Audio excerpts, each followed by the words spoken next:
Chapter 11. That little miscreant, fumed Melody as she balled up the torn tutu and shoved it into the basket on the front of Teeny's bike. What do we do now? Asked Nick. We can't just leave her here. He was right, of course, but Melody was furious at Teeny for barging in, as if she didn't have enough to deal with already. Come on, she told Nick. I suppose we'd better see what Teeny is up to. Nick followed her back to the window. There she is, said Nick, cupping his hands around his eyes and peering into the salon. They watched as Teeny, in only her leotard and tights, skipped across the saloon and tugged on BB's sleeve. BB stopped what she was doing and leaned down listening. Then she nodded her head and pointed to a glass bowl sitting on the counter. Teeny skipped over to the bowl and after pawing around for what seemed like an hour, finally found what she was looking for. Melody preferred Blow Pops and Tootsie Pops to Dum Dums, but now that Teeny had her precious sucker, Melody hoped she would turn around and come back outside so they could leave. Instead, Teeny tugged on BB's sleeve again. Then, to Melody's dismay, she pointed towards the window. Melody grabbed Nick, and they ducked down as quickly as they could, but it was too late. They had been spotted. Come on in and join the party, you two, BB called out from the doorway a minute later. The more the merrier. Now what are we going to do? Asked Melody. Nick shrugged. What choice do we have? But what are we going to say if Miss Hogan asks what we're doing here? Don't worry, Nick assured her. I'll think of something. Welcome to the Beehive, BB said, holding the door open as Nick and Melody reluctantly entered the salon. Teeny had been right. BB Churchill's hair did look like macaroni, and it was a shade of red that could only have come from a bottle. Now that she was standing inside, Melody realized BB had to be close to 6 feet tall. She was wearing a flowery dress and leather sandals revealing 10 long, pale toes. Each nail painted a beautiful pinkish-orange color that reminded Melody of ripe papaya. Do I look familiar? Do I know you? BB asked Melody. Your face looks familiar.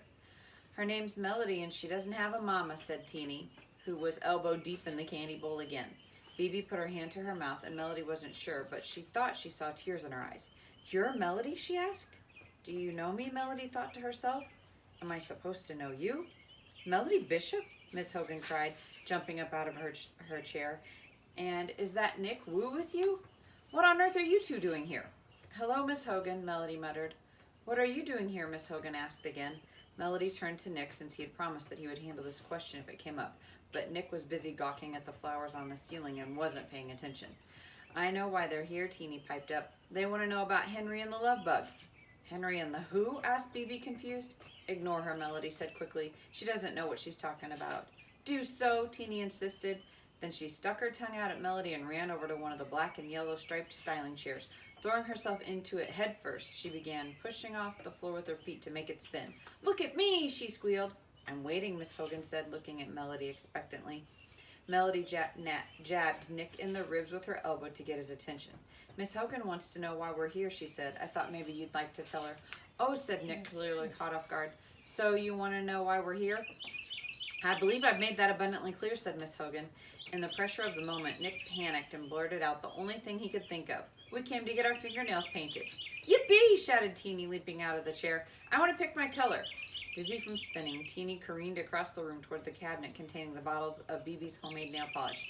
But as she wobbled and weaved past Melody, somehow Teeny got tangled up in her own feet and went flying, knocking the glass candy bowl off the counter and sending it tumbling to the floor with a terrible crash. Chapter 12. Mo didn't usually have dreams during the day, only at night. But that afternoon, after his encounter with the little girl with the sticky fingers, he fell asleep on the couch and his eyelids immediately began to twitch. There she was again, his girl. The sunlight caught in her long yellow hair. Then she threw back her head and laughed. But wait, what was this? Something new, or had he simply not noticed it before? The girl was holding something in her right hand, her fingers clasped tightly around it. It's you, she whispered, and started to open her hand. Mo caught a glimpse of something shiny, but then a terrible crush suddenly woke him from the dream before he could see what was in her hand.